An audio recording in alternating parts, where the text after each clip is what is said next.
So if you're over 40 and you're trying to get started in the gym, I'm gonna give you 3 rules that I've developed over the last 20 years of being a personal trainer. These rules are gonna help you stay healthy, stay fit, move well, and better adhere to your program long term.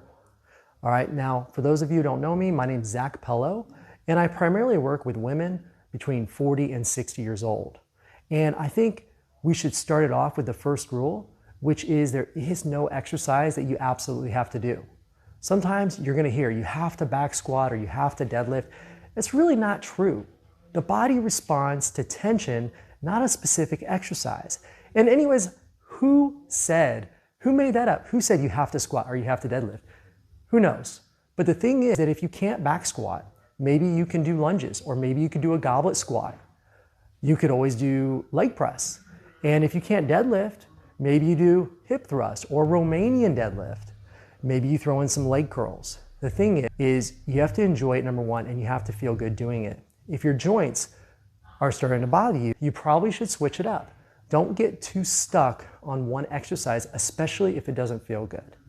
Now, the next rule is that rep ranges are just tools. So a lot of times you'll see in a program, it'll say 3 sets of 8 to 12 across the board. The problem with that, the lower the reps, the heavier the weight, right? For some joints, it may not feel good to do 6 or 8 reps.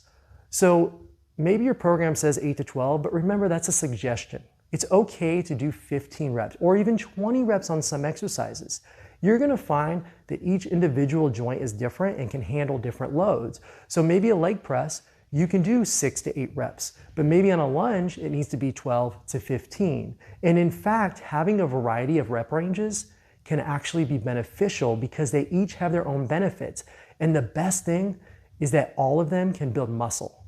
And realistically, you can still build strength even at 12 or 15 reps.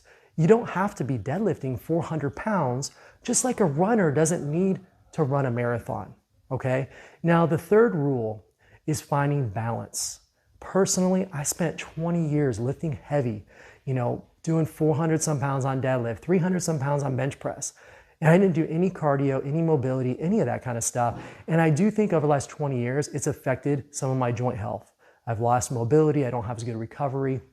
So instead of thinking about how you're gonna feel in the moment, think about how are you gonna feel in the next 5 years. So train in a way that it lets you balance everything out.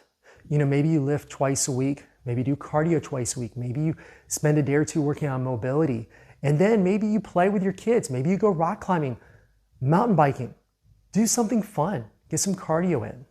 And if this video helped, definitely subscribe. I make videos for people who wanna build muscle and stay strong after 40 without destroying their body.